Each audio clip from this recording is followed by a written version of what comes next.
Good evening, everybody. I will call the regular meeting of the Cedar Springs City Council dated Thursday, June 11th, 2026 to order at 7:01, I think it is. We rise and state the pledge.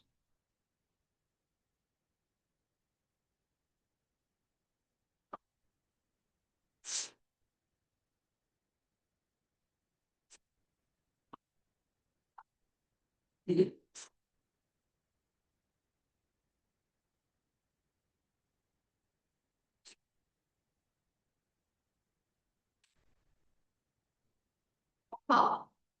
At this time. Here. Mr. Gross. Here. Mr. Frazier. Here. Mrs. Powell. Here. Mrs. Ray. Here. Mr. Howell. Here. Miss Atchison is here. Nice to see a full board. We have reached the comment portion of our agenda. The council welcomes and encourages the public to speak during the public comment and public hearing portion of the agenda. However, council policy is to hear the public comment, not to act on the public comment at this time. Concerns brought before the council during the public comment portion of the agenda will be referred to the city manager for action. If after communicating with the city manager, no resolution is reached, the concern will be elevated to the mayor and then eventually to the council for action. Those citizens wishing to speak on agenda and non-agenda items will be allowed a maximum of 4 minutes each to address their concerns. This is the only time during the council meeting that citizens are allowed to address the council. Please state your name and address for the record if you would like.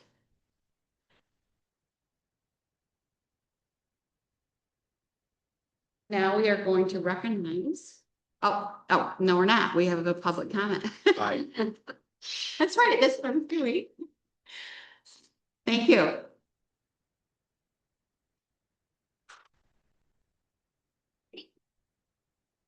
We can pay. Oh, yes. Jake Watson, 60 Cedar Street, right behind you at the museum here. I'm the president of the museum. I just wanted to give you guys a little bit of an update about what we've been up to lately as we continue to serve our community.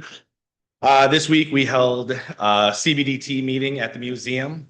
We invited them in. We're going to hold a few more meetings this year at the museum as we partner with them on a couple of minor things.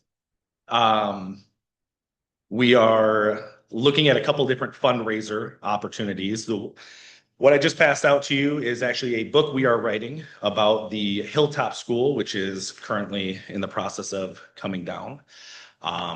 This is not necessarily a history book, rather it's a narrative nonfiction kind of where we are telling the story of the building through the stories of the people who inhabited the building throughout the last 100 years. With that, we're also, thank you to Darla. We are scheduled to do concessions? Yeah, concessions fundraiser during the summer concert series at the Hart Park.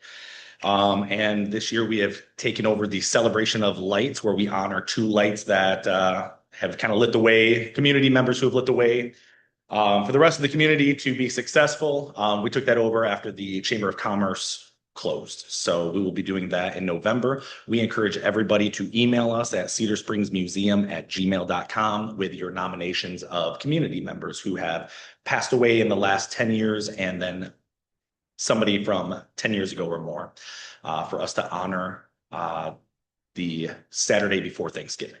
So that's it. You guys are doing a great job. Thank you.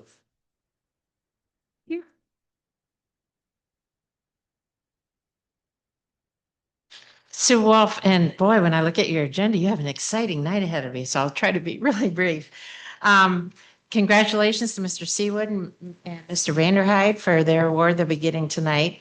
I wanted to just thank, I'm not sure if it's on your agenda tonight or not, but the Planning Commission has been working a really, really long time on correcting all the issues with the non-conforming. And I just want you to know, you already know, but they are doing an awesome job.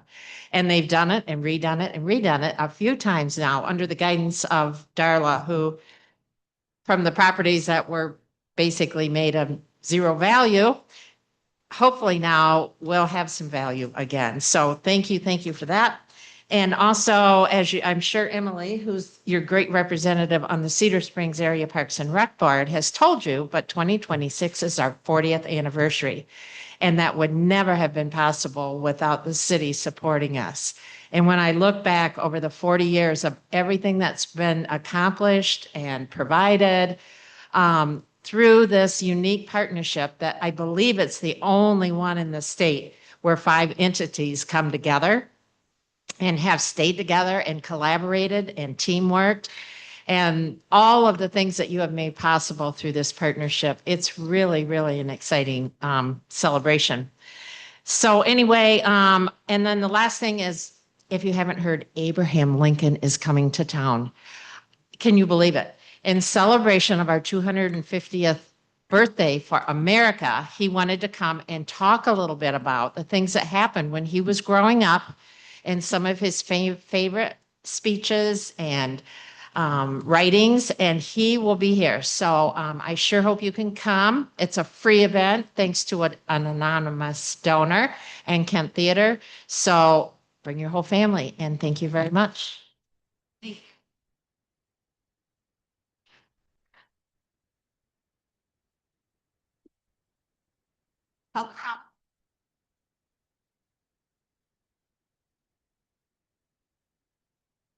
Can move on to the recognition of firefighters.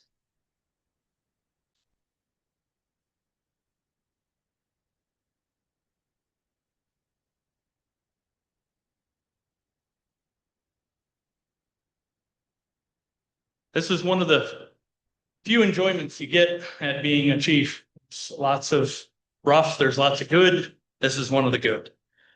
Both Andrew and Dalton have committed a lot of time and effort into everything that they've done for the city and are got everywhere they needed to be. They're both EMT basics, which is excellent. We have a need for lots of paramedics, and we look at it.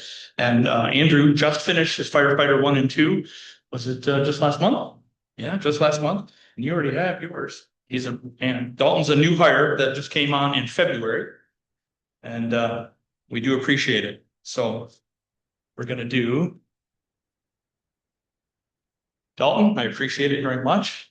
It's your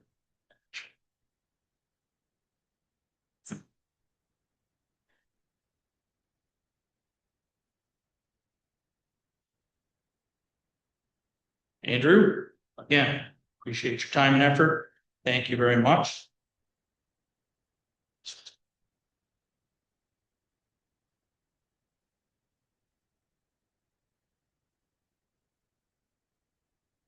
Stand. I don't want to. But I want to go. There you go. It's close. Thank you again. Are we going to do their oath of office? Okay, going to do is the oath of office going through. So April is going to read it to you. Andrew, you want to go first? Right. Thanks, Carla. Okay, raise your right hand, please.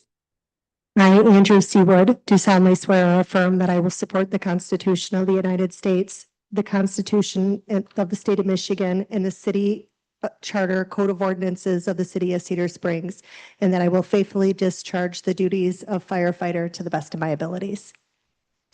Okay. Okay, same thing for you, Dalton. I, Dalton Vanderhyde, do solemnly swear or affirm that I will support the Constitution of the United States, the Constitution of the State of Michigan, the City Charter and Code of Ordinances of the City of Cedar Springs, and that I will faithfully discharge the duties of firefighter to the best of my abilities.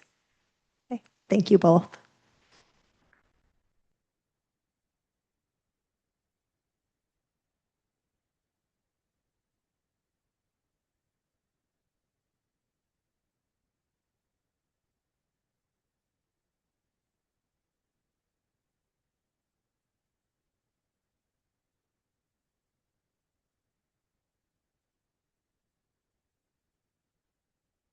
I would like to personally thank these gentlemen for giving of their time and running into the buildings while we're running out. We always say that, but truly that's what happens. So thank you to you and your families because they go through what you go through. So thank you very much and welcome. Man, You may. I would like to thank them all, and especially their families that deal with them to get up and running from a meal, from holidays and whatever else comes up. They buy into this as much as the members do. They probably pay more of a cost than what firefighters do. Firefighters doing something they enjoy.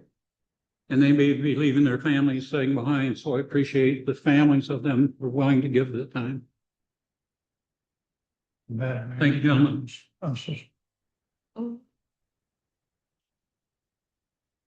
I would also like to welcome the two new firefighters to the group. I don't know if Chief Detloff mentioned to you along your travels, but you did not get paid for the first 2 years. No, to echo what Mr. Groth said, families are a big thing. Jerry was chief for a while. I was chief for about 12 years or so. Families are going to make the ultimate sacrifice. You're gonna leave a ton of meals at home. You're gonna leave Christmas parties, birthday parties. You're gonna be in the middle of family events. My kudos and heart goes out to both you guys and your families. Take care of your families. They come first.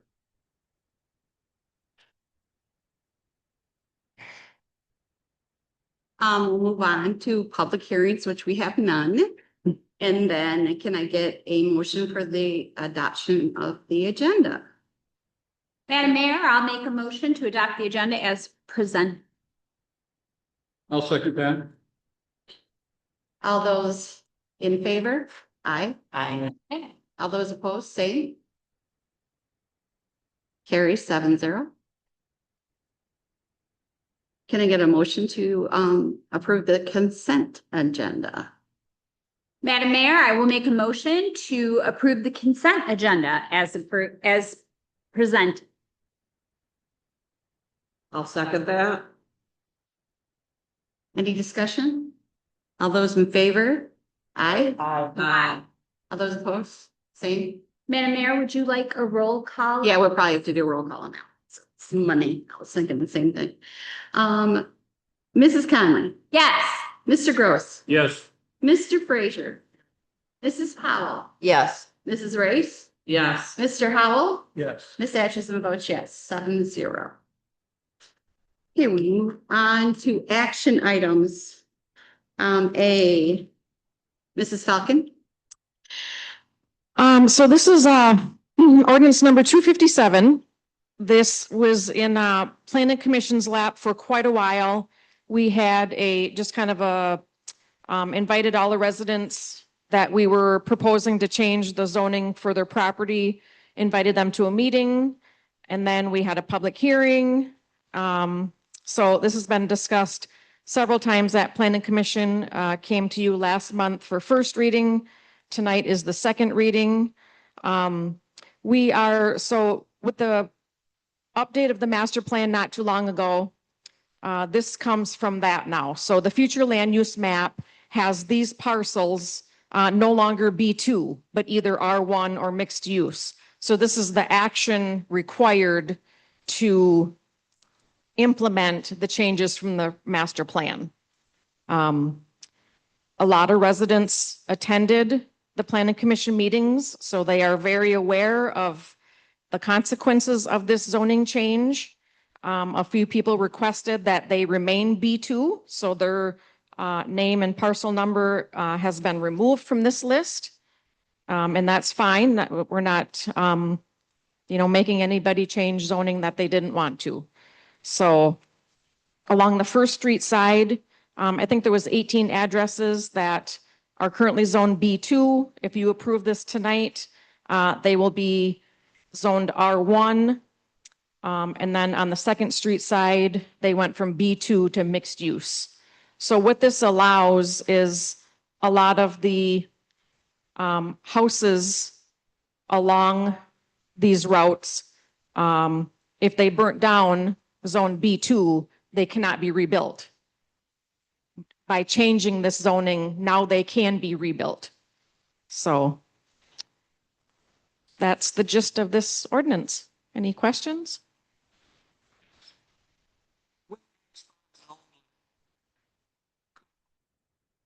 Totally zoned, with those other properties remaining legal, non-conforming and be able to be rebuilt. And that way you would have a conforming zoning along the entire road. Well, these parcels weren't spot zoned and they're not spot zoned now. What we did is matched the new zoning to property in the area. So it actually gives all of these parcels more options. As Ms. Wolf mentioned, the whole non-conforming ordinance is currently going through Planning Commission for changes as well. So we're trying to make these properties conform through zoning to fix the legal, not legal, non-conforming mess, if that makes sense. That's what I was wondering. I can only, unfortunately, through experience, understand zoning everything in a given area with them being able to maintain a legal non-conforming status. If the house was lost or anything, it could be replaced. It wouldn't mean that it couldn't rebuild. It was just, that was the question. That way it would be entirely zoned, one thing, instead of having to try to figure out which property you fall on. So I'm fine with it the way it is. But at this point right now, if somebody wants to tear down a home and rebuild, something in there that fits into the new zoning area, now you'd have to rezone that property also. And it just, to me, might have been a little neater. And we could have accomplished the same thing by zoning everything along that route at the same time. But it's fine the way it is. It's just a matter of a little more to keep track of. So. Okay.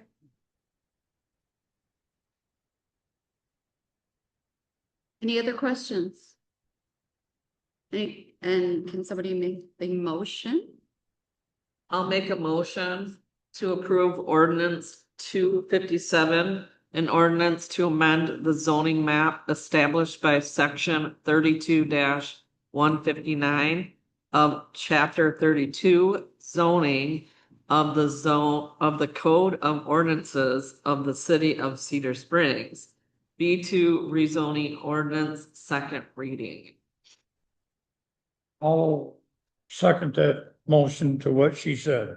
Do we have a discussion? I believe what my discussion was. Okay.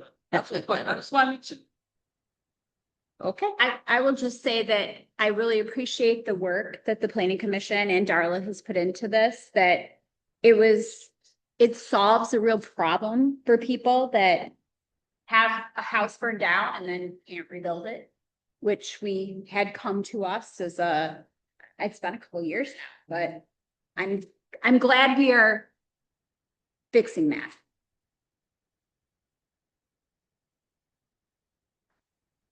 Okay.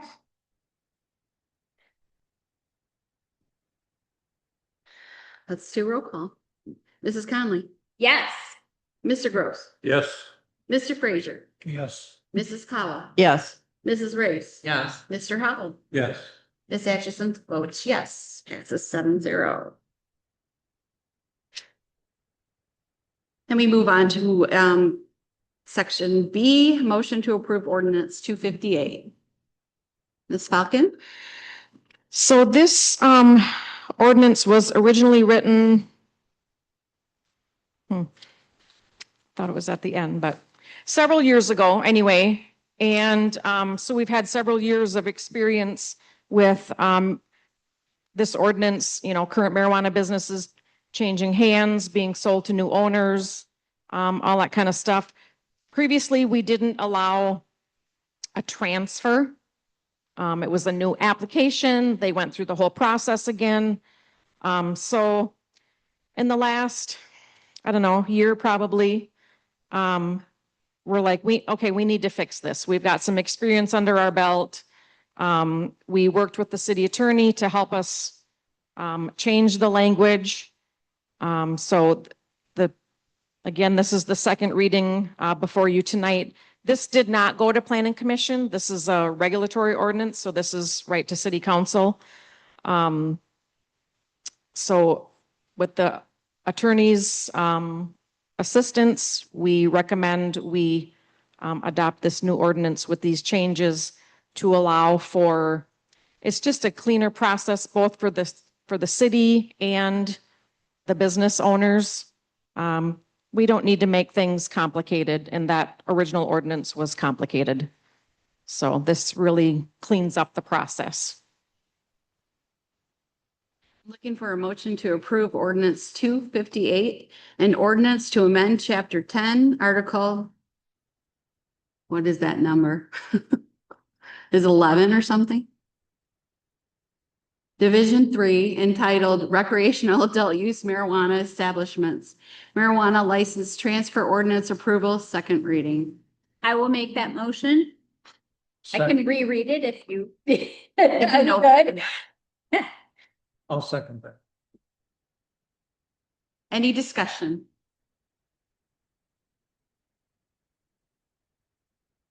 Okay. Mrs. Conley, Yes. Mr. Howell, Yes. Mrs. Race, Yes. Mrs. Powell, Yes. Mr. Frazier, Yes. Mr. Gross, Yes. Miss Atchison, yes. Passes 7-0. And now we're on to C, motion to approve resolution 262617. Miss Falcon. We try to write a lot of our ordinances and not identify dollar amounts in them. Changing a fee schedule like we're requesting tonight is a much easier process. So these are all the fees identified from the March budget workshop. These will go into effect July 1, the beginning of our new fiscal year. Each department kind of, cemetery, we rely on DPW if they feel it's time to update those amounts. Police department, the utility increases are in here, already identified. So each department kind of goes through their own section and recommends when they submit their budget what these fees should be set at. So we need to approve this fee schedule through this resolution to have these go into effect July 1.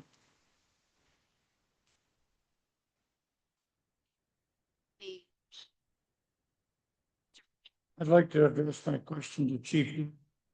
Sure. I'm looking at your fees and schedules. It doesn't appear to me, in the fact that has changed in at least 5 years that, when I set that numbers. Is that something that kind of sort of keep track of? With the cost of fuel and everything today, I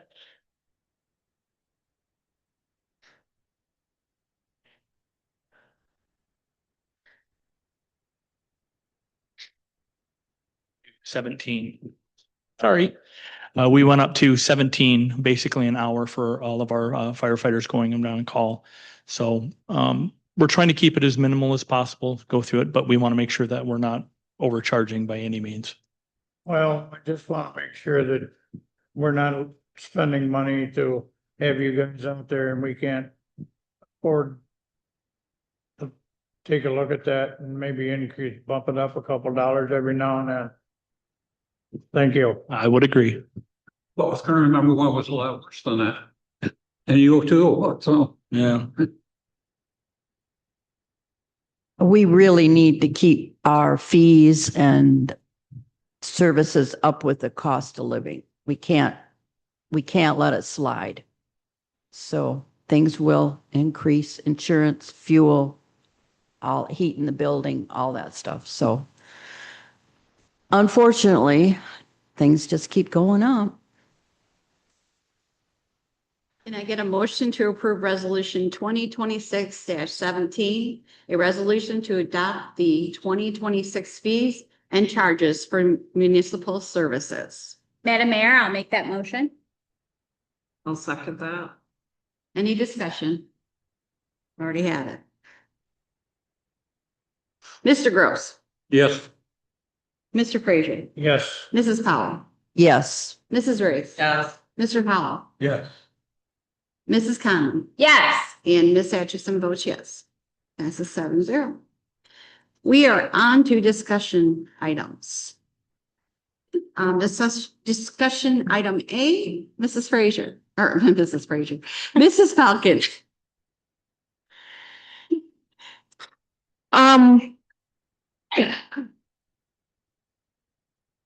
There was a large plaque displayed at the previous city hall.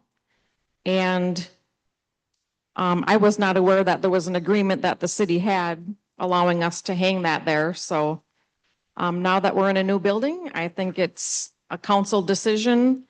What happens to any red flannel pictures, signs, so on and so forth from the old building to the new building. So I'd like you guys to discuss it and let me know what to do with the stuff.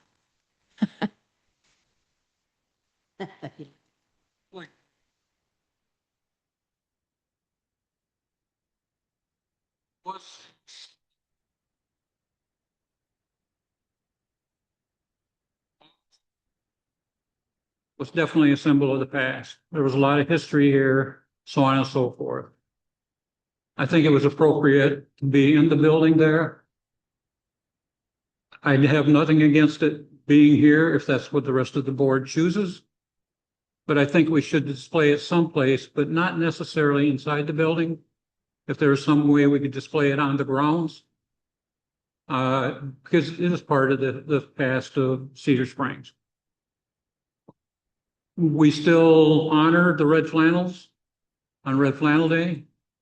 We unfortunately don't have anything that really manufactures many of them in town any longer. And as much as we hate to see past things past, it's kind of moved on. But it is history. Whether it's displayed here or if it's displayed at the museum, I think there's a place for it. But let's face it, this is a move on from the old city council chambers. And maybe it's time to move on from that a little bit also.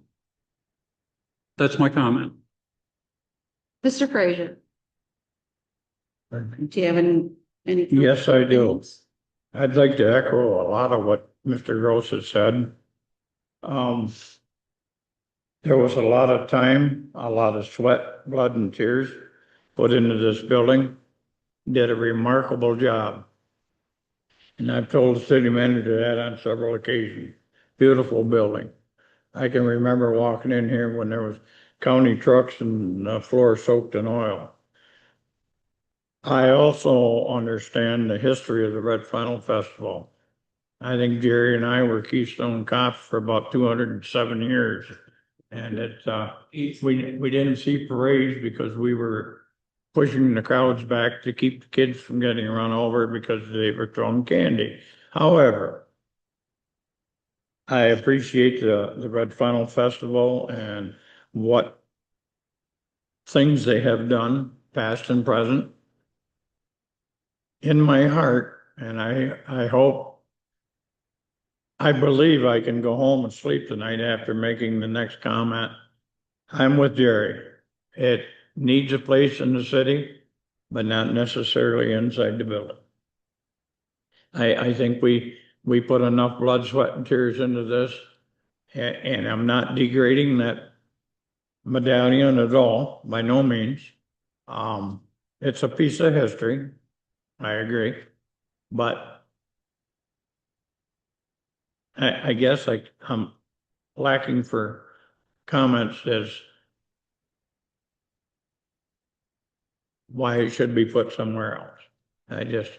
That's in my heart, I feel that way. I don't want to get rid of it. But I don't know as though it has a home here inside the city hall. Mrs. Powell? Well, I disagree with both of you. That is, could not survive outside. It is a hand carved work of art. It has to be protected from the weather, and it should be inside.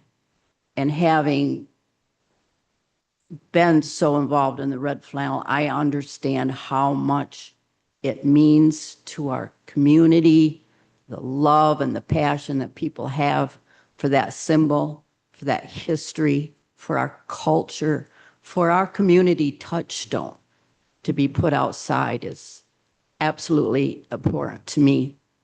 So I think our beautiful lobby would be a wonderful place for it, so folks could view it as they come in. I wouldn't mind seeing it in here, but absolutely cannot be outside. It would disintegrate in no time. We have it on our water tower. We have a festival that honors generations and generations of people. And we should be proud of this. This is a very unique historical symbol, and it means a lot to many of us.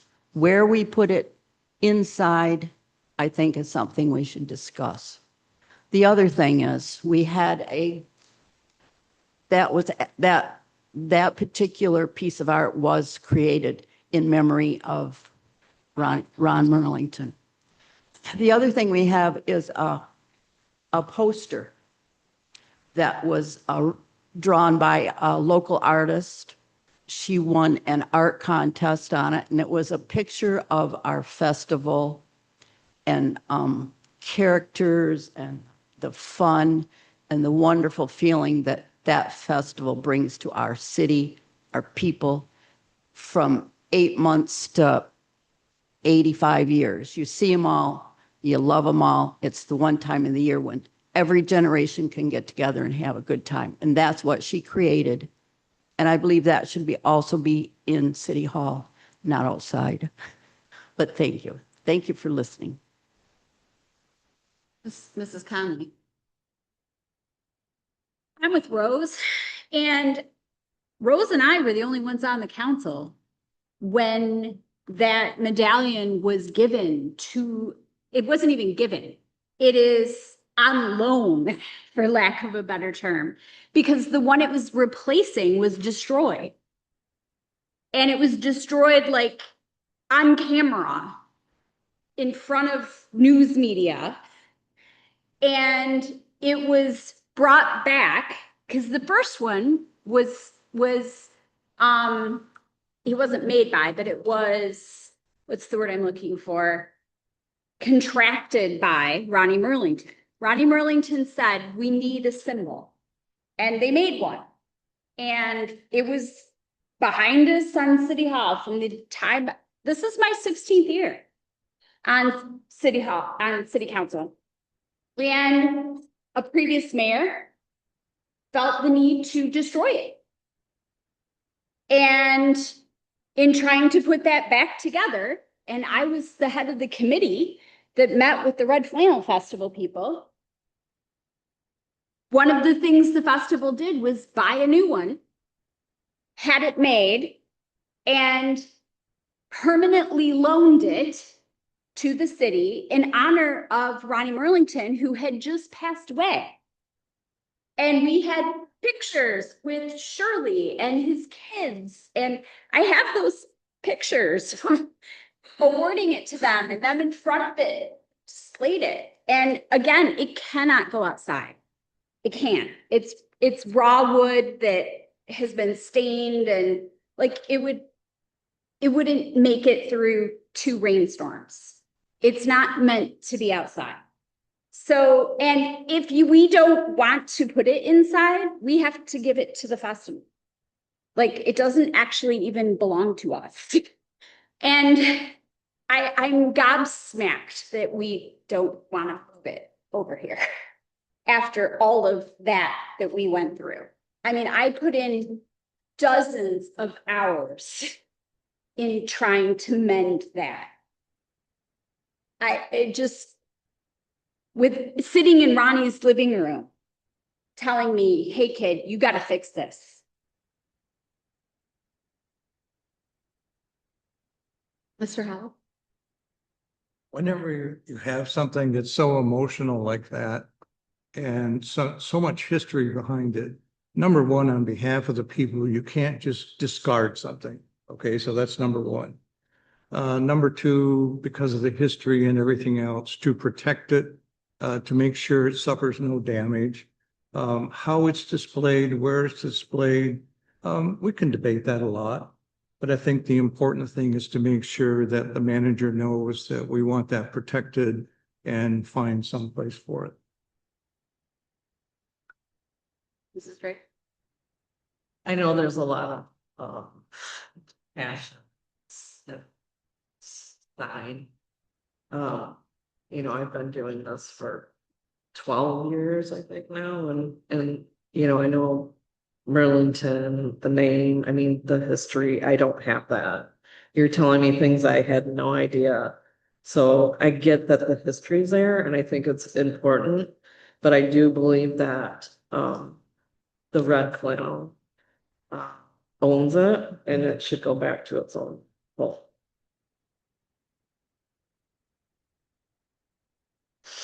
Yeah, this discussion is a hard one.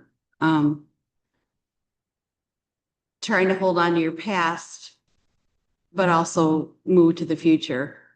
It's hard. I don't think that everybody's going to be happy any way we go. So it is a very hard decision to make, but we definitely can't have it outside. It has to be maintained. It has to be kept nice. We can't throw it outside. There's just no way. Madam Mayor, may I make one more comment? You may. Chief, what's on your patch? Red flannels. At the time that was designed, we had bought all new patches while I was chief. We placed them on all of our uniforms. And at that time, we were ordered by the Red Flannel Board to remove them. All of them were removed from our uniforms. We were not to display them at all. So saying that Marty and I are not proud of it, we were proud enough to have them on then. I appreciate the fact that they're there now. It is recognized as being part of the village or the community, okay? We were never not happy to wear the red or, you know, represent the Red Flannel community. The idea is that it's just not, and I don't want to destroy it. There's no way, shape, or form. It is part of our past. It is part of the history, and it needs to be kept that way. Just inside here is probably not it. When I said outside, I'm not saying it needs to be outside. I'm saying it could be in an enclosure outside of the building, and it still could be a representative of the community, whether it's here, whether it's at the museum, wherever it's at. There's probably a point in time I've sat and thought about the Red Flannel Girls and where they went at it. The Clipper was printed and things of that nature. Always thought that might have been something that maybe should have been held on to as part of history also. I don't know what that building now is sitting there empty. And I'm not sure what it's being used for. But it's obviously not for the paper anymore. So that's kind of gone away. I'm not saying for it to disappear. I'm just not sure it's something that needs to be as prominently shown as it was down there in the old office. So, and again, I'm not negative red flannel by no means. I spent more of my life here than I have than living up to Sand Lake. I'm a red flannel town person. And I will represent it and proud to do so. I just don't believe it needs to be in this building with the decor and stuff that fits now. I just don't think it fits. But it needs to be displayed somewhere, somehow. I'm just not sure where. And that's it. I don't want it to seem that I don't have feelings for the red flannels. I did at the time when we designed them and put them on uniforms. Was I disgusted when we had to take them off? Yes. We were not allowed to have them on our uniforms. So that's it. Mayor. Can I Yes, Mr. Fraser, for comment? you may. I don't know the whole story 100%. But from what the feeble little mind remembers, the Red Funnel Festival, it all started the disagreement between the city and the Red Flannel Festival over a license plate frame with the red funnels on it. We were told, as the city, the fire department, and the police department, to cease and desist, to remove and destroy all the equipment that had Red Flannel logo on it. Being on the fire department, I believe I was either deputy chief or acting chief. It cost the city $300 to $400 to take all them little peely sticky stickers off the fire equipment. Like Jerry said, it costs quite a few dollars to have all the patches replaced. I believe the sign, whether it's right or wrong, which I don't agree with, was destroyed because they were following what the Red Funnel Committee, Festival Committee, ordered them to do. I believe, I can't give you the verbiage exactly. See, Mrs. Conley, Mrs. Conley, I will let you have your turn after you let me have mine. Thank you. It was ordered to destroy any property, cease and desist the use of the Red Flannel logo. We did what we were told, and pardon my English to everybody in this room and anybody that's on YouTube. You're damned if you do and damned if you don't. It just strengthens my belief. And like I said earlier, we do not have to destroy or hang that thing out in the weather. But I don't think it's appropriate, like Gary said with his decor in this building, that it hangs in any of the major rooms. I'm sure we can find a place for it somewhere. We got enough talent in this town, this city, that we could build an enclosed frame and hang it outside where it's weatherproof. If need be, we could put a little heat in there to keep it warm in the winter. I don't know, but I feel that, like it was mentioned, there was two people that on the council now that were on the council back then. And the other council members may or may not know the whole story. Now, having said that, I spoke my piece. And now I'm going to be quiet for a while. And I don't really want people to think that the discussion we're having about where to put the sign has anything to do with what side we were on during that past discussion. Because everybody that I know on this board loves the red flannels and loves the sign is beautiful. It's just trying to find the right place for it is what we are talking about right now. We're not, I really don't want to go into that past as much as we are, We will let Mrs. Conley have her say, but I would like to try and keep it where what we're doing is we were just discussing where to put the sign, and it, without it not meaning anything to us, it does mean something to us. That's why we're having the conversation. Mrs. Conley, did you have something to say? Okay. It was my job to deal with the cease and desist that was sent from the Red Flannel Festival. And it did not say destroy. It said to stop selling things that had Red Flannel logos on. That was what the cease and desist said.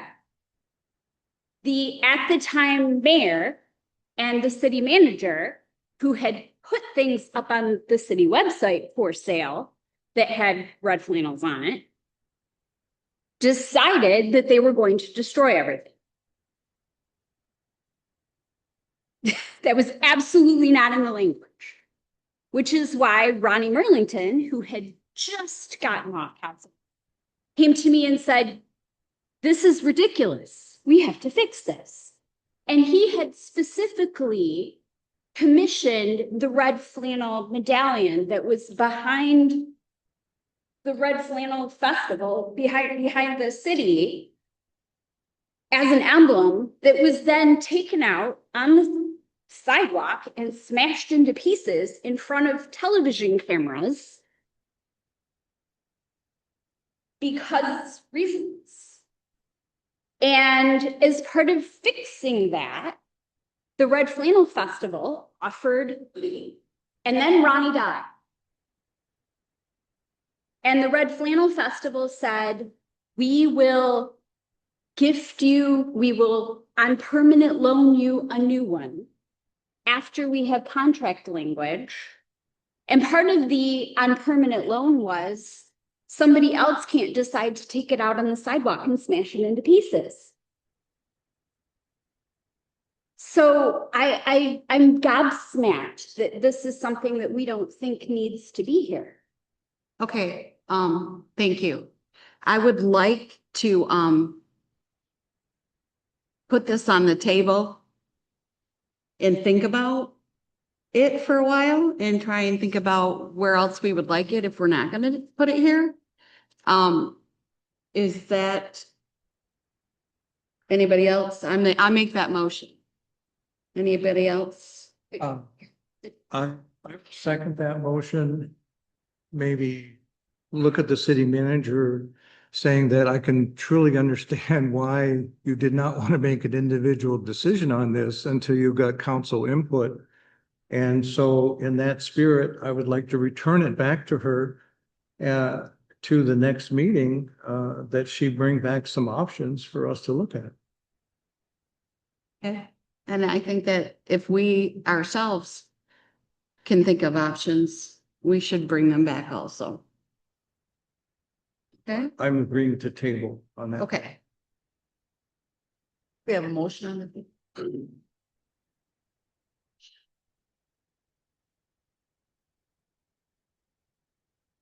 Yeah, yes, correct. Thank you. All those in support say aye. Aye. All those opposed, say. Okay.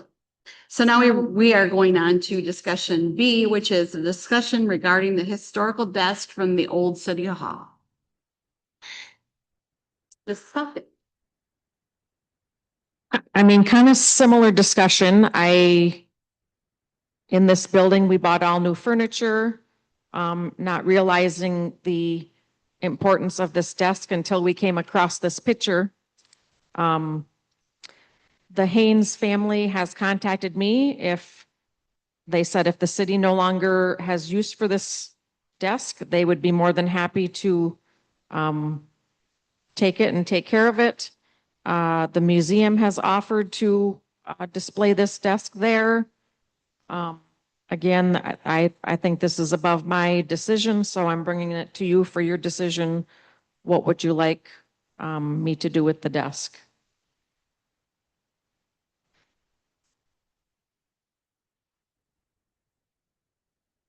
think it'd be a wonderful place to have it in the museum. If the Haynes family donated it, if they would agree to that, that would be fine. It's just been always a piece of our history, much like the red flannel, and we should treat it with the utmost respect and give it a good home. Mr. Frazier? As much as it pains me, I would agree with Mrs. Powell. I realize it's what city bought it in 1961, I believe. Mr. Haynes used that as his desk because he was DPW supervisor. I think a nice, quiet little corner down the museum would be appropriate. Nothing against the Haynes family. I know them pretty well. However, I think if the museum is willing to take it, let's help them load it. As I was interested, I told Miss Felton that when you had the surplus sale of all the stuff, I was hoping that desk would go up for bid because I was willing to buy it. But she didn't put it on the list. So I thought that if they have her. Mr. Brook? I would agree. And I also believe that we as a board give the city manager the right to get a plaque of dedication to whom it was purchased from, and something that gives a little bit of the history with it, and for that to be placed with the table in the museum, recognizing the family, the community, and the time that it was created. So that's it. Mrs. Conlon? I think it should be here. Ronnie Merlington told me they signed the city charter on that desk. I don't understand why it can't be. I don't understand. I said that when we started to move, that I really thought that needed to come with us. But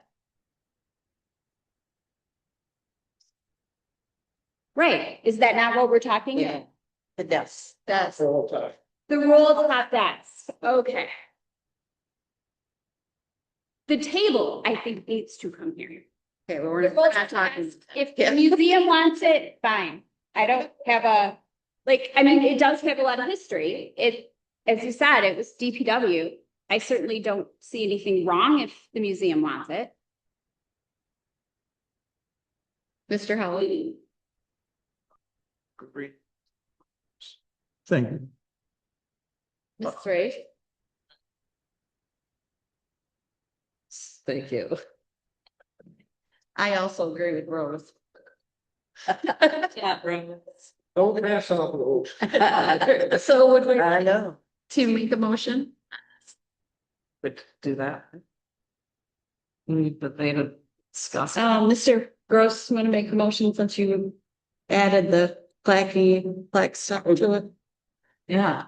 Okay, I would like to make a motion that as discussed here, that the city manager take appropriate steps for its donation to the museum and placed in a place of honor. I'll second that. All those in favor, say aye. All those opposed? Alrighty, we have moved on to communications then. The community event calendar is in the, online, correct? All the other calendars. Yeah, city manager report.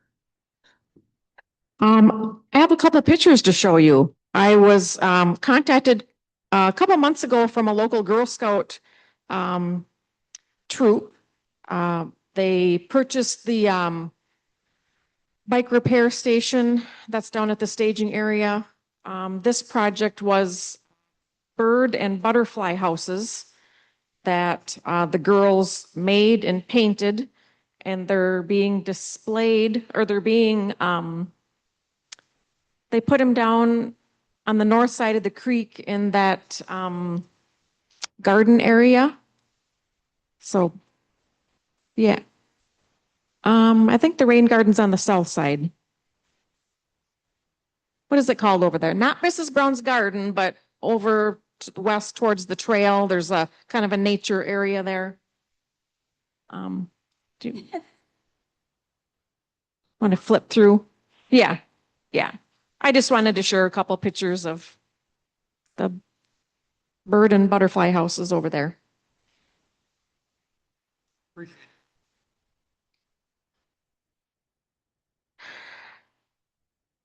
The Wednesday night concerts at the amphitheater are going to be starting here shortly. And this year I lined up, as was previously mentioned, the Cedar Springs Rotary Club, Cedar Springs Museum, CBDT, and Friends of the Library will be having the concession open from 7 to 9 every Wednesday night that there's a concert going on at the amphitheater. So bring a couple dollars with you when you go listen to the music. It's all prepackaged items that they will be selling there, bottled water, that kind of good stuff. And just wanted to mention Tuesday night, we had a planning commission training here, 2.5 hours, all zoning and planning related. Planning commission members really enjoyed it. Our city planner, Andy Moore, put the training on. Not real exciting stuff, but that's how you learn all about planning and zoning. So I think that was all I had.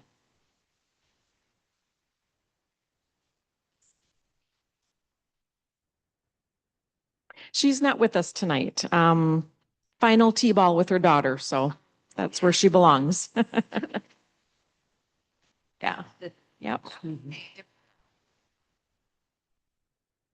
So for the month of May, we talked to the city manager about this earlier, and hopefully good for Rebecca, family first and everything else. But I was hoping to express, I'm trying to do my homework as far as catching up.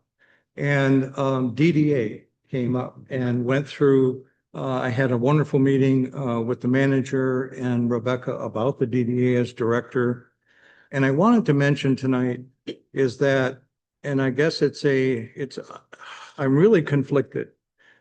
The Chamber of Commerce, okay, has now turned over to the DDA something like $17,000 to promote programs, to promote the community, to make Cedar Springs a better place business-wise and everything else.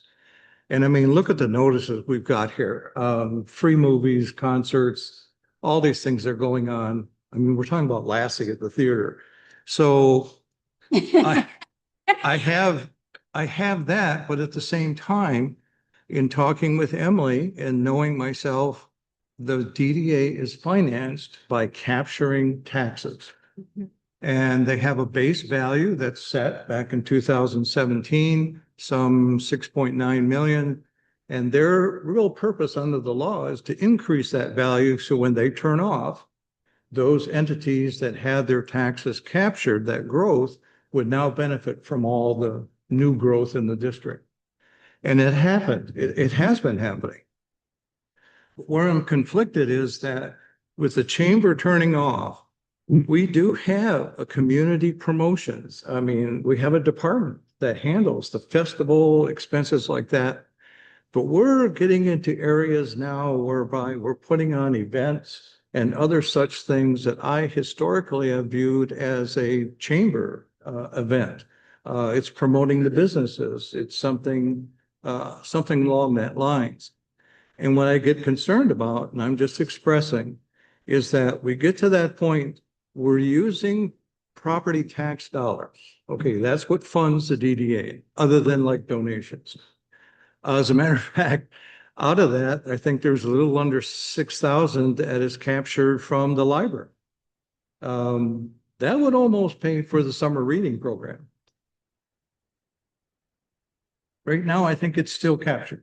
Please correct me if I'm wrong. Because I thought we voted to when Cammie I think what After it that. is, it's an option that I think the library board has to pursue and everything will come back to the city, but as of, That. not at this point. So at this stage, it's captured. And what I'm wrestling with and trying to express to the council is that you can go so far and promotions and helping the business district and all that gets to the point. Do you get to the point where you're spending property tax dollars for events that are not considered municipal services? We're going to transfer some $7,600 to a Parks and Recreation program. We just heard about that earlier. Wonderful program. We're taking and we're sending that to them for an excellent program. I guess I asked the council to think about this because I'm just concerned that we may move to a point where if you make a donation, and that's the word that really triggers me. My understanding is there's a very delicate line there. You cannot just give public tax dollars to someone. I'm going to make a donation to you and give public monies. You have to get a service for that. And how that's framed and how it's arranged can be a very involved thing. Well, I think a lot of the money that we got from the chamber for the DDA, I think that was appropriated for more lighting. That's what Christmas lighting Yeah. down Main Street specifically. the DDA to help pay for some of their events. So that the money would come out of the DDA to pay for help pay for some of the events too. So I'm not sure exactly how, it would go, but that's what happened. That's what they voted on to have it come to the And DDA. the restructuring that Mike did, I understand, and I understand all that. And when I went through the list, they presented me the annual report, terrific, the welcome packet. I mean, everything is great. It's just, there's that line, and I just express it as an individual council member, is that we be very careful. We don't get to the point that we're just giving a donation. Okay, because that's the part that makes me nervous. does it need to be worded as like a service? Well, there's lots of things can be done, and there's attorney general opinions and all kinds of things. And there's where when the chamber turns off, and how far does the city step in to become a chamber? And they're two different worlds. Right. So, and I just wanted to, again, Rebecca, if you're listening or whatever, thank you so much, but I did have to express that. Thank you. Yep. Department of Public Works. Tanya? So for the month of May, the Department of Public Works picked up 9 loads of brush, did the landscaping around City Hall, string trimmed around town and the cemetery, cleaned up the planters on Main Street, hooked up the drinking fountains at the heart of Cedar, replaced the flags in the parks on Main Street and in the cemetery, swept the major roads, excuse me, hot patched the streets, opened up the restrooms that were closed, and sprayed weeds on the sidewalks and poured foundations out of the cemetery. And that's it. That's all I got. That's it. That's it. So Thank you. Law enforcement, you don't have anybody here tonight. Hi, good evening. Can you guys hear me okay? Oh, Sergeant Paulson, Hi there, how are you? are you there? I am. Can you hear me? Unmute yourself. He's a guest. Hey, can you hear me? You don't know how to do that. Hello, hello. Says he's talking. Can you guys hear me? We can't hear you. Did you unmute yourself? Yes, I did. I wonder if the volume's down on your guys' end. Do you have everybody muted? Hello, hello. I know. Oh, Does he need to turn? Hey, you guys there? Can you hear me? he's still talking. He's probably saying, can you hear me now? No, that's Hello, hello, hello. All right, sorry, we can't hear you. We're gonna move on. Thanks for being online. Fire Department, Chief Retlaw. Yes, it's been a good month. We're finally at the end of our year, got all of our maintenance work done. Everything's tying up, going through. But I actually have some pictures that I'd like to show you of our new fire truck, which I've actually went through and some of the stuff we went through and did a chassis inspection going through. So it's becoming a reality.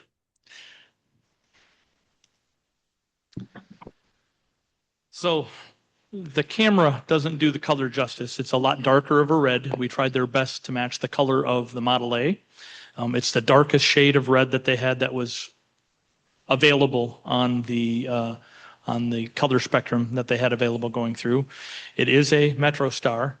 It is a fully aluminum body going through. We're trying to eliminate any kind of rust or anything to make sure that the vehicles last as long as possible going through there. It is a sizable vehicle. And it's one that we have our official federal signal. First one is part of the federal queue going onto it, which is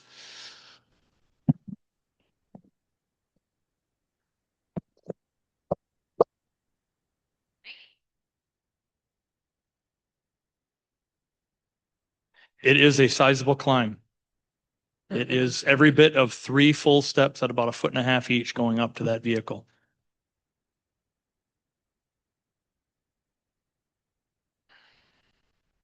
So now we have to start the process of getting the pump and the tank and the back and all of the tools and everything put onto the unit. We are a little behind schedule, not a huge amount. They think that they can make it up to still have a January delivery. Great.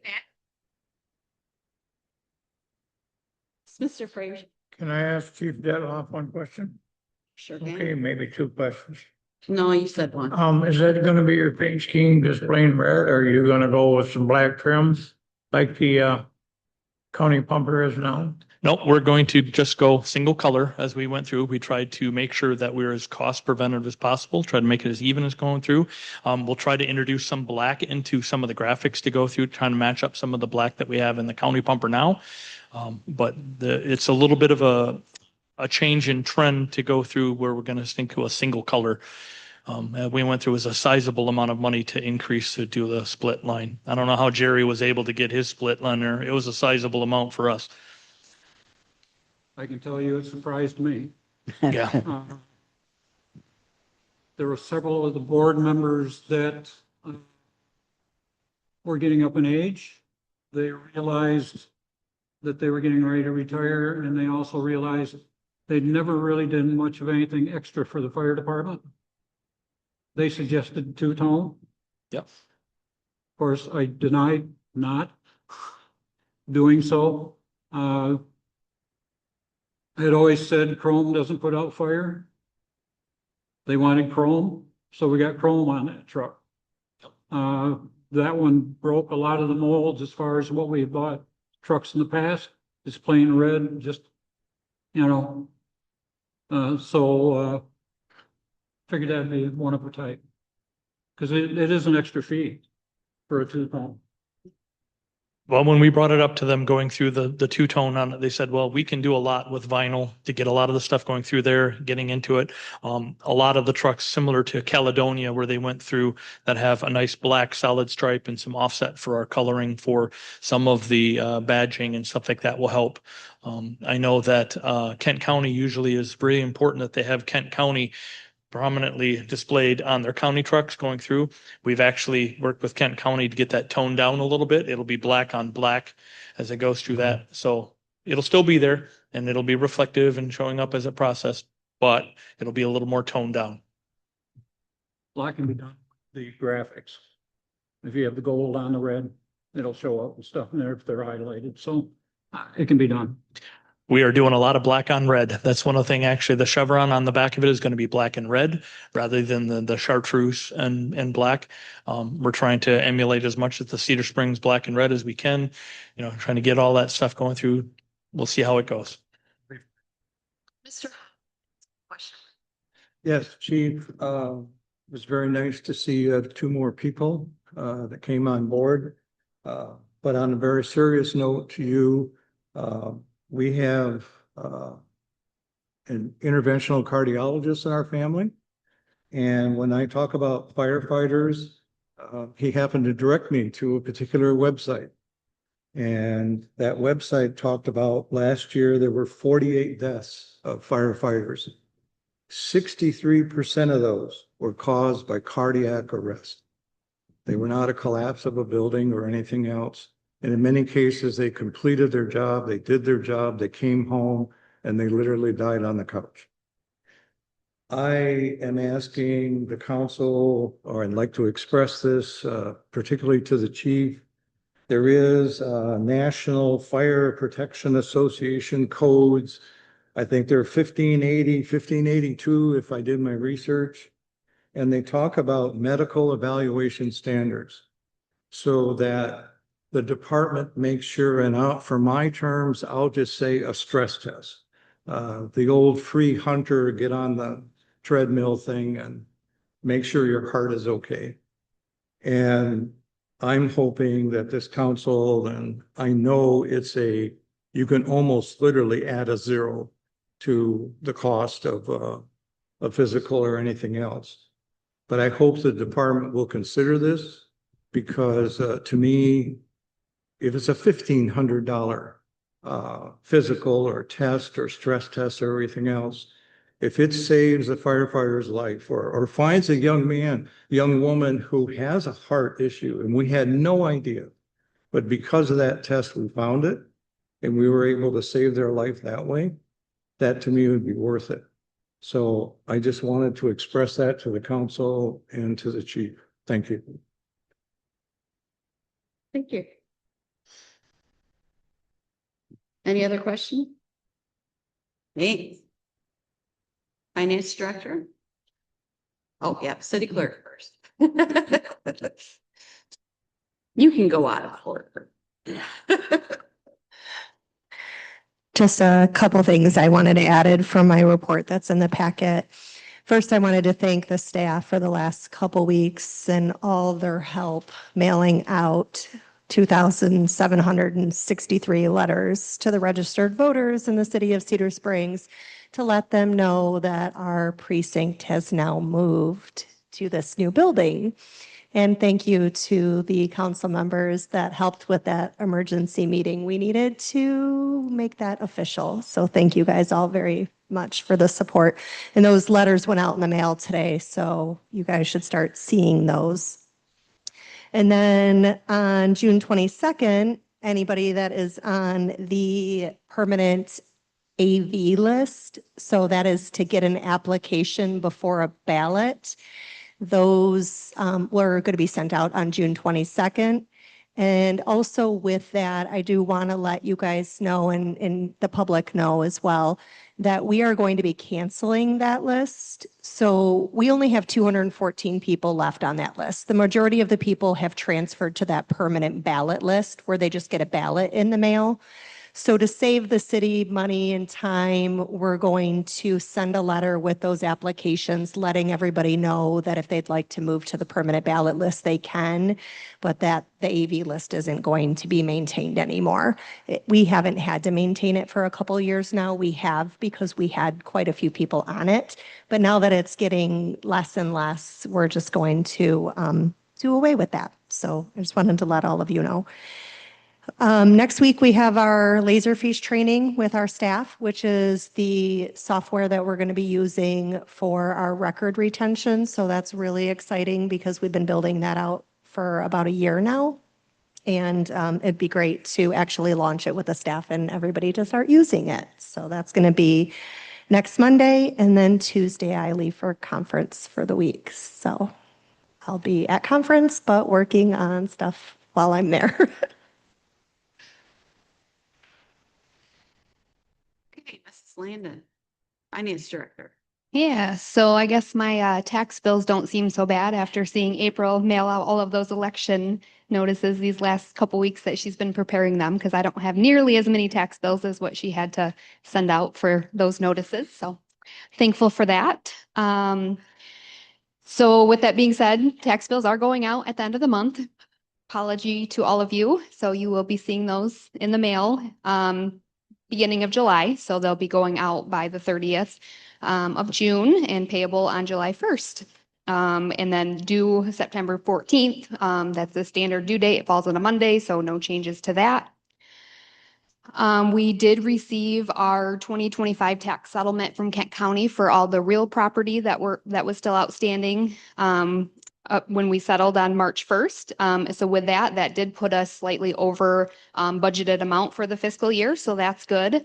Also in terms of budget, the amendments that were approved tonight put us in a good position to close out the fiscal year. So we should be sitting pretty well there. And I also feel that we made some good progress in getting back to our 20% fund balance per policy. While I don't think these amendments will quite get us there, we do have the closing of the old building, the sale of that. And once we sell that and get the funds from the sale, I believe we will be back at our 20% and probably more than that. So that will be good for us, put us in a really good position for the next fiscal year. And then the other thing that I wanted to mention, as a city representative on the board for the Parks and Rec, I have been asked to complete an annual review, and we did this last year and then again this year. Just want to see if anybody on the council has any feedback or suggestions for the Cedar Springs area Parks and Recreation, any programs you want to see, any suggestions of, just any feedback, or I don't know, if anybody has utilized the programs, but they do offer some great programs. So just want to put that out there that if anybody does have anything, please see me, and I can make sure to incorporate that into the annual review that I am completing. And then the other thing with the Parks and Rec is that we are sponsoring an ice cream social at the concert on July 8th. So come on out for some music and ice cream. And like Darla said, concessions will be open as well. So should be a good time.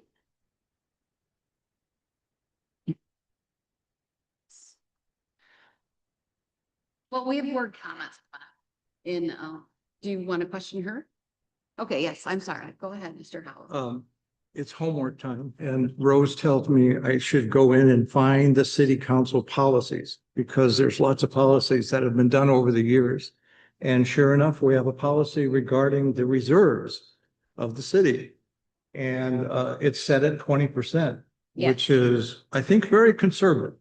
And I was going to ask you about that. And my goodness, look at this. In the memo here, you're talking about addressing that. So as I understand it, again, the 20% of general fund being some 7 million such, we're talking about, is it 1.5, 1.6? That should be our unrestricted reserve, correct? Yep, it is regarding the unrestricted reserve. However, when you say 7 million, I would have to look back and see exactly what that includes, because I believe we're closer to about 3 million in our general fund for a normal budget year. So these last couple years, we purchased a building, we've done renovations to buildings. So those are one-time items. So those really shouldn't be included in that. So the calculation, there are things that need to be considered in that calculation. It's not just, this is the expenses of the general fund. It's, looking at those things that may be a one-time expense item. So really it's those operating expenses that we want to have at least 20% in our unrestricted fund balance. Sale of the old city hall. That is what I am anticipating. We do have an audit coming up for the end of our fiscal year, and there are adjustments that come up from that audit. So I can't say that with 100% certainty, having not gone through that audit, but I do strongly feel that we will exceed our 20% after the sale of the building. Just want to express that to council, number great about the policy, but it's also very conservative. But from my point of view too, I don't think it's right for any organization, any governmental, anyone who levies or collects taxes. If we have more than 20%, 50% of our operating, there are some communities unnamed 100%. of your annual operating.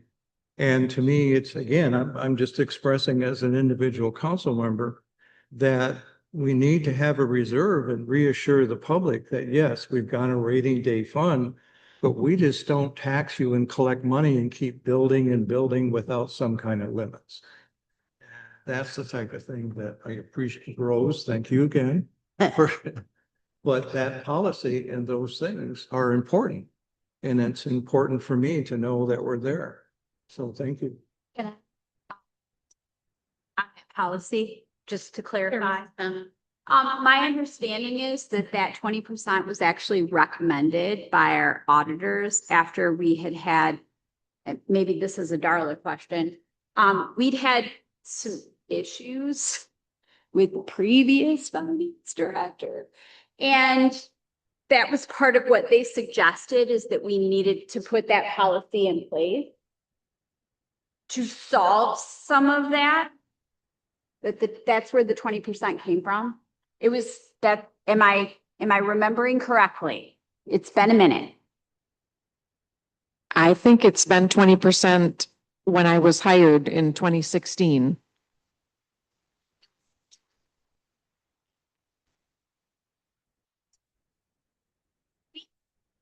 To put that in.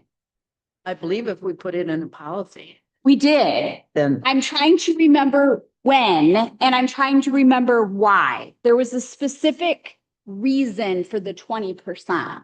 Like it was, That's what they recommend, because when the class, this is what I'm saying. yeah, the class, that's what they recommend. Right. So whether it was like conservative or not conservative, I feel like it was when there was this struggle with meeting the funds for the retirement piece for and so you needed to have that buffer to be able to put into the retirement fund, or it was the health insurance fund for employees. There was one of them that was going really out of like whack. And so it was recommended by the auditors that we carry a 20%, because at some point you can't meet payroll if one of those spikes and you don't have that reserve. That's like my understanding. It's been a minute. Before Mrs. Falcon came, they had a lot of problems with finances. And it's been improved a lot. And we really haven't had a problem until we had a lot of expenses in the last couple of years. And they're always working on keeping that 20% there. We'll borrow from it to Yeah. bond, to build, and Right. then pay it back we did that with the West Street expansion. We had some of that where I guess my point of view is of council policy. Thank you very much. It's in writing. It's Right. there. it is. Finance is telling us we're gonna meet it. Yeah. Be there. Thank you. Okay. There's a book of policies. Well, I think that's where he went to. We could- Okay, Mr. Gross, do you have any comment? The Ronnie Burlington Fellow. Yes, And what would you like to say? we may disagree, but we always come to a conclusion. Okay? Or a resolution for something to maybe come to a conclusion. It's appreciated that that's the way it is with this board. I don't think any of us run away from anything totally hating anybody else. We may disagree at times, but that's not the case. So, I think we have a very good group of people, and they are willing to listen and to discuss. And that's what we need as far as the leaders of this community. We have a super staff that give us the information we need. All we have to do is listen and understand what they need to provide for them also. That's it. Thank you. Thank you. Mr. Frazier. Yes, Madam Mayor, I do have a comment or two. First off, I'd like to thank each department head, Chief Detloff, Tanya, Emily, the clerk, city manager, and assistant city manager. super, super, super people to work with. I have a question. I know I come down here and get it answered. Going along somewhat with the lines that, Mr. Gross just stated, I believe we have the right to disagree with each other from time to time. I think tonight's meeting was pretty productive. We got some thoughts out there and we're gonna chew on it for 4 weeks and hopefully we can come back and reach a decision.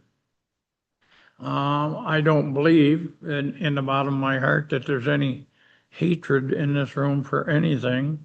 The Red Flannel Festival, the DPW doesn't mow the grass right. The fire engine was 20 minutes getting there. I don't believe that true for a minute, no.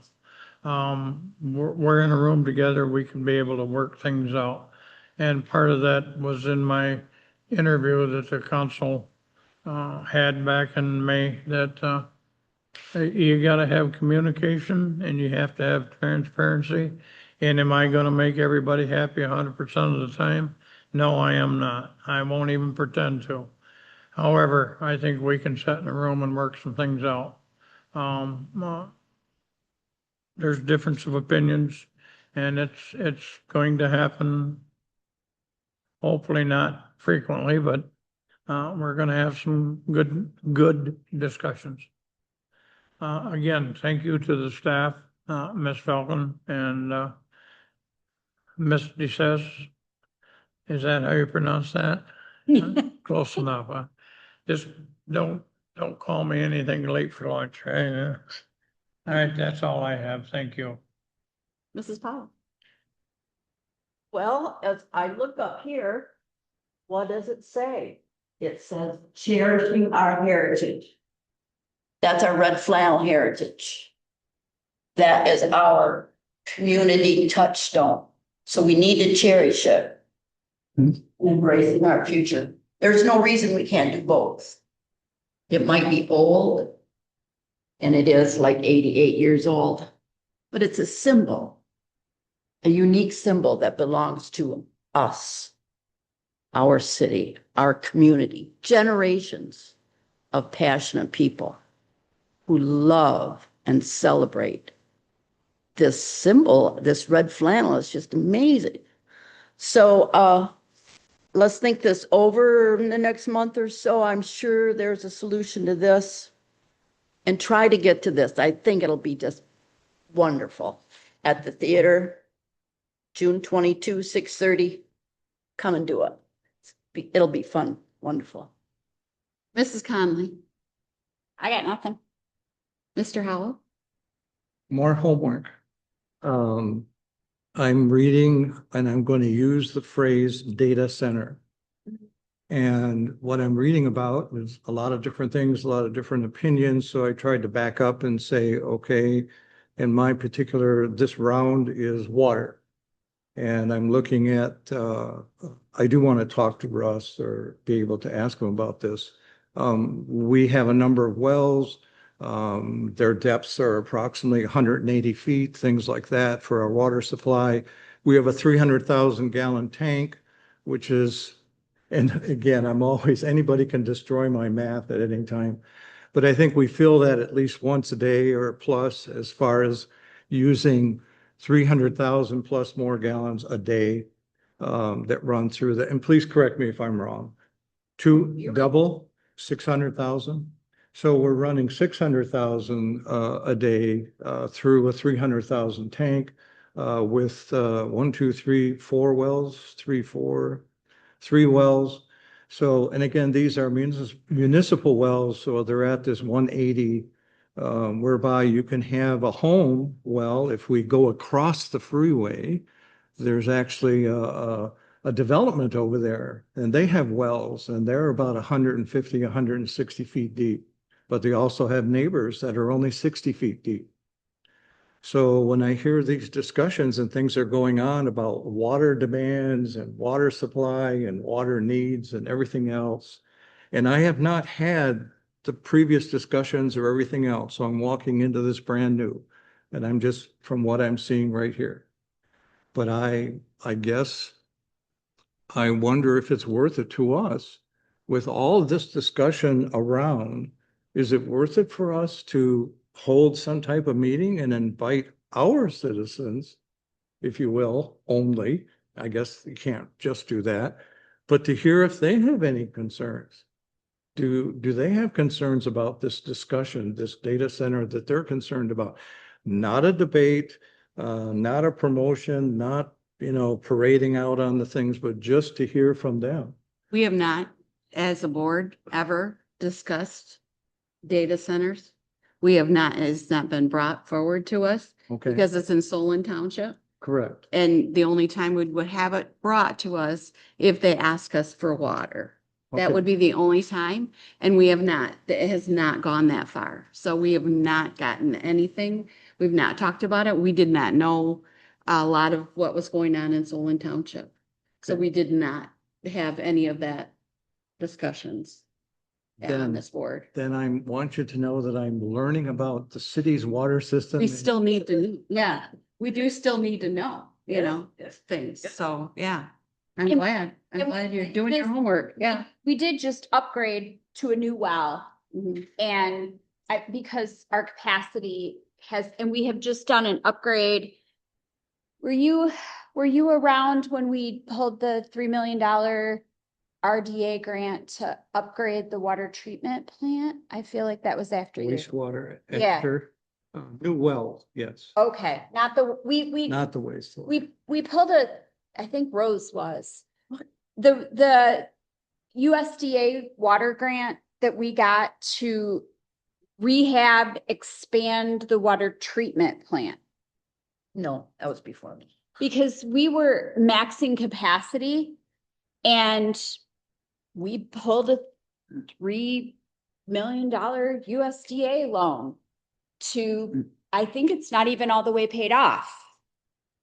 Madam Mayor, Tell me, I don't think it's even all the way paid off, is this it? comment time. Yeah, So- we're talking comments, so let's Oh, well, okay. let's table that, please. Then I'll wrap up by saying that in doing the research, dear citizens, if you want to know what's going on in the city of Cedar Springs, if you want to read a document, if you want to see who said what and what was printed where, it's out there. Okay, it is all out there to search and to be able to do that from your home or from your phone, your tablet, whatever it may be. Mhm. So the idea that every one of these folks are making sure that information is out there and posted, tip of the hat to every one of you. Mhm. No, thank you. Thank you. Mrs. Ray? I really don't have much to say, except congratulations to the new two firefighters. Yes. I would never, ever do that. So I am very grateful for them and their families to allow them to do that.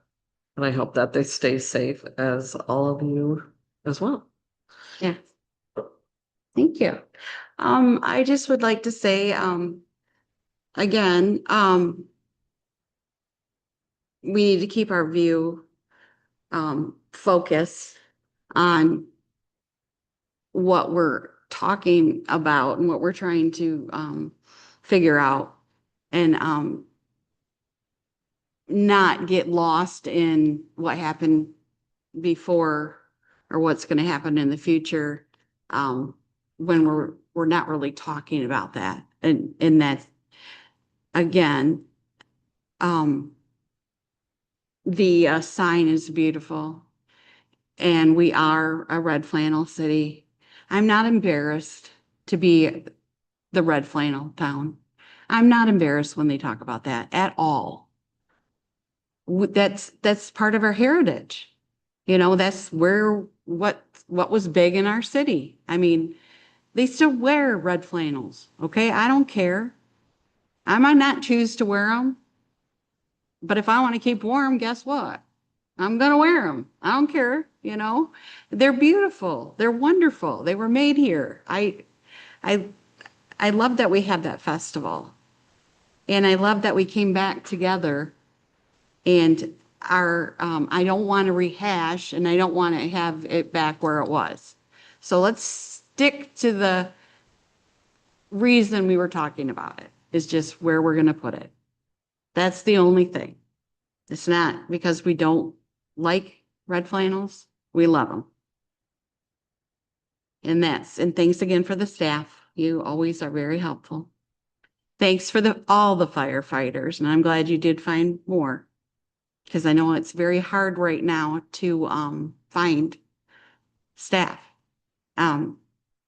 Volunteers, really.